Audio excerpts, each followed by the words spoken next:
नमस्कार parent and student, मैं गौतम कुमार एक बार फिर से आपका स्वागत करता हूं अपने channel NCERT solution hub undertaking editorial classes Chatra पर। आज हम लोग क्लास 8 का साइंस सब्जेक्ट में चैप्टर नंबर 3 को देखेंगे। ठीक है, जीवों से रिलेटेड है। ये हम लोग का लेक्चर नंबर 1 होने वाला है। ठीक है, अध्याय 3 है सूक्ष्मजीव माइक्रो ऑर्गेनिज्म। क्या क्या पढ़ेंगे इसमें देखेंगे सूक्ष्मजीव के बारे में, देखेंगे सूक्ष्मजीव कहाँ रहते हैं, क्या करते हैं, कैसा होते हैं, है ना, ये सब पढ़ेंगे। उसके बाद देखेंगे सूक्ष्मजीव और हम, मतलब हम लोग के साथ सूक्ष्मजीव क्या प्रतिक्रिया करते हैं, हम लोग के जीवन में कैसा प्रभाव डालते हैं।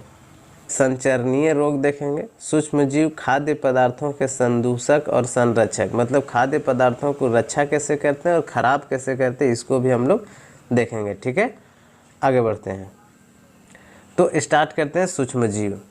देखिए सूक्ष्मजीव क्या है। सूक्ष्मजीव के अंतर्गत हम लोग क्या पढ़ेंगे, सूक्ष्मजीव क्या है, सूक्ष्मजीव के प्रकार, सूक्ष्मजीव कहाँ रहते हैं, ये सब पढ़ेंगे। ठीक है, तो ये देख रहे हैं, ये सूक्ष्मजीव का पिक्चर है। ठीक है, अगर आप सूक्ष्मजीव को देखेंगे तो कुछ इस तरह का दिखेगा। ठीक है, आगे बढ़ जाते हैं। कई प्रकार के सूक्ष्मजीव दिखते हैं जो कि आगे भी हम लोग देखे हैं।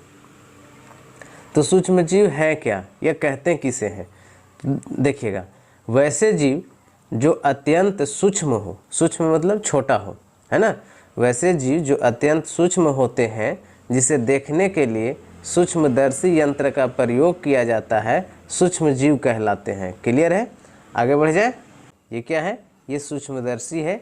और देखिए यहाँ पे डॉक्टर साहब सूक्ष्मदर्शी का उपयोग कर रहे हैं छोटे छोटे जीवों को देखने में। ठीक है, इस दर्शी के सहायता के बिना हम लोग ये सूक्ष्मजीव को नहीं देख सकते। ये बहुत छोटे होते हैं जो हमारे दृष्टि पटल पे नहीं दिखाई पड़ते हैं। ठीक है, आगे बढ़ जाते हैं। ठीक है, ये देखिए सूक्ष्मजीव को देखने के लिए इस यंत्र का प्रयोग किया जाता है, जिसे माइक्रोस्कोप कहा जाता है या सूक्ष्मदर्शी कहा जाता है। ठीक है, ये आप देख रहे हैं। आगे चलते हैं। नोट, देखिए सूक्ष्मजीवों का अध्ययन सूक्ष्म जैविकी कहलाता है। माइक्रोबायोलॉजी क्या कहलाता है, माइक्रोबायोलॉजी कहलाता है। अब हम लोग देखेंगे सूक्ष्मजीव कितने प्रकार के होते हैं। ठीक है, तो सूक्ष्मजीवों को मुख्यतः 4 भाग तथा एक अन्य भाग, यानी कि कुल 5 भागों में बांटा गया है। कितने भागों में, कुल 5 भागों में बांटा गया है।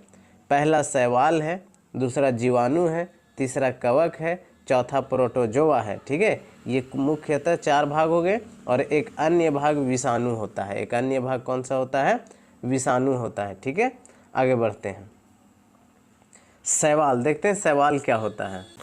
ये देखिए, ये शैवाल है, ये आपको जल में मिलेगा। ठीक है, आप देखे होंगे आपके घर तरफ तालाब उलाब होगा, उसमें पानी जहाँ जमा हुआ होता है वहाँ पे देखे होंगे कि तालाब के ऊपर पूरा हरा हरा दिख रहा है। तो वो हरा हरा क्या होता है, तो वो शैवाल होता है। ठीक है, तो देखिएगा यह नीले रंग की होती है। कैसी होती है, नीले रंग की होती है। ठीक है, ये क्या है, एक कोशिकीय तथा बहुकोशिकीय दोनों तरह के होते हैं। ठीक है, ये देखिए ये बहुकोशिकीय है और ये डाइटम्स, ये शैवाल का ही एक प्रकार है जिसके सूक्ष्मदर्शी से देखा जाए तो कुछ इस तरह से दिखता है। ठीक है, और ये एकल कोशिका का समूह होते हैं। कैसा, एकल कोशिका, एक कोशिका वाले होते हैं, है ना। यानी कि अब यहाँ से आप ये दो चित्र देख के समझ सकते हैं कि कोशिका जो शैवाल जो होता है वो बहुकोशिकीय भी होता है, ये बहुकोशिकीय है, और एक कोशिकीय भी होता है ना, दोनों प्रकार के होते हैं। ये कहाँ पे उगते हैं, तो ये स्थिर जल में उगती है और जल को प्रदूषित करती है। ये स्थिर जल में उगती है और जल को क्या करती है, प्रदूषित करती है। ठीक है, गंगा जल खराब क्यों नहीं होता है, सालों साल तक हमारे घरों में कैसे रखा रहता है।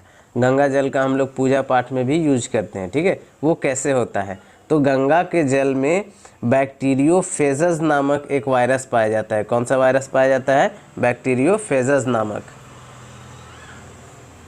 करने वाले सूक्ष्म जीवों का भक्षण कर लेता है और गंगा का जल वर्षों तक साफ रहता है। ठीक है, बढ़ जाते हैं। ठीक है, आगे देखिए जीवाणु यानी बैक्टीरिया, यह अत्यंत सूक्ष्म होते हैं, सूक्ष्म जीव हैं, मतलब ये बहुत ही छोटे सूक्ष्मजीव होते हैं जो सामान्यतः एक कोशिकीय होते हैं। कैसा होते हैं ये? एक कोशिकीय होते हैं। ठीक है, यह दो प्रकार के होते हैं, एक स्पाइरल जीवाणु होते हैं, एक छड़नुमा जीवाणु होते हैं, है ना। एक ये देखिए इस तरह का सांप के जैसा ऐसे ऐसे स्पाइरल होते हैं और एक छड़ के जैसा होता है। आप देख पा रहे हैं ये दोनों प्रकार के हैं, ये छड़नुमा है और ये स्पाइरल है। ठीक है, यहाँ तक कोई दिक्कत नहीं है। आगे बढ़ जाते हैं।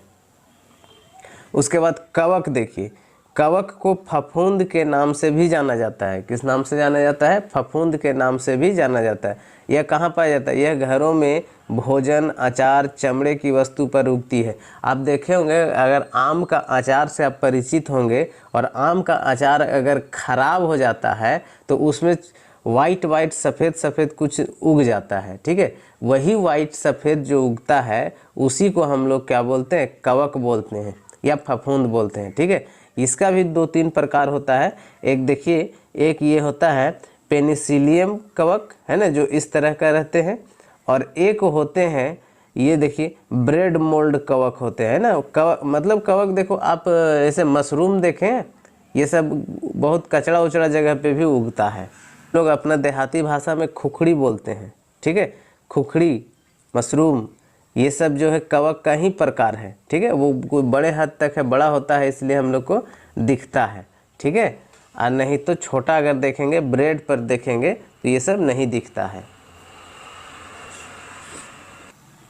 कवक को हम इस लेंस के माध्यम से भी देख सकते हैं। ठीक है, जो ब्रेड पर उगता है उसको ब्रेड मोल्ड।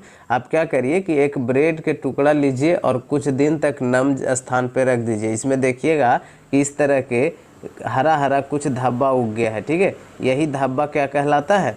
यही धब्बा जो होता है वो कवक होता है। ठीक है, ब्रेड मोल्ड कवक होता है। ठीक है, आगे बढ़ जाए, यहाँ तक कोई दिक्कत नहीं होना चाहिए। अब देखिए प्रोटोजोआ। तो प्रोटोजोआ क्या है? तो ये एक समूह है, समूह का नाम है प्रोटोजोआ। ठीक है, यह सूक्ष्म जीवों का एक समूह है जिसमें एक कोशिकीय जीव होते हैं, जैसे अमीबा, पैरामीशियम आदि। देखिए ये सब अमीबा पैरामीशियम है एक कोशिकीय, अमीबा है एक कोशिकीय। तो इन सभी समूहों को हम लोग क्या बोलेंगे? प्रोटोजोआ बोलेंगे। ठीक है, जैसे मान लीजिए कि एक समूह है, उस समूह में केवल और केवल सिर्फ और सिर्फ एक जीव वाला एक कोशिका वाला ही जीव हो, तब उसको हम लोग क्या बोलेंगे? प्रोटोजोआ बोलेंगे। ठीक है, आगे बढ़ जाए। अब आते हैं विषाणु। ये देखिए ये विषाणु का आकृति है। ये क्या है? ये है विषाणु। ठीक है, यह विषाणुओं से भी सूक्ष्म होते हैं। विषाणुओं से नहीं, यह जीवाणुओं से भी सूक्ष्म होते हैं। किससे? जीवाणु से भी। किससे? जीवाणु से, है ना। इधर लिख देते हैं।